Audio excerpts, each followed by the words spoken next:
দেশনেত্রী বেগম খালেদা জিয়ার যে মারা গেছে, এটার জন্য আমরা কয়েকজনকে শীতের কিছু বস্ত্র আমরা দিতে যাচ্ছি, যেটা খুবই কম সংখ্যক। আমি বলবো আমরা আশা করি ভবিষ্যতে আরও বেশি কম্বল নিয়ে আপনাদের মাঝখানে আসবো ইনশাল্লাহ।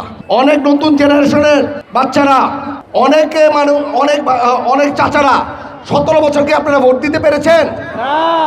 ভোট দিতে গেলে বলেছে আপনার ভোট হয়ে গেছে। কারণ কি, ভোট তো সকালবেলা হতো না, ভোট হতো রাতে বেলা। ইনশাল্লাহ রূপগঞ্জের মাটিতে কোনো ভোট রাতে বেলা হবে না। রূপগঞ্জের মাটিতে যার ভোট সেই দিবে ইনশাল্লাহ। এর জন্য দয়া করে আপনারা 17 বছরে যেই ভোটটা দিতে পারেন নাই, আপনাদের ভোটটা দেওয়ার জন্য সকালবেলার থেকে আপনারা গিয়ে আপনার ভোট আপনি দিবেন। কারণ মানুষ যদি তার ভোটটা দেয়, তার অধিকার যদি স্থাপন করে, ইনশাল্লাহ রূপগঞ্জের চেহারা ইনশাল্লাহ পাল্টিয়ে যাবে। আর আপনারা ভোট এমন মানুষকে দিবেন যার দ্বারা রূপগঞ্জের উন্নয়ন হবে, যার দ্বারা স্বপ্নের রূপগঞ্জ ইনশাল্লাহ হবে।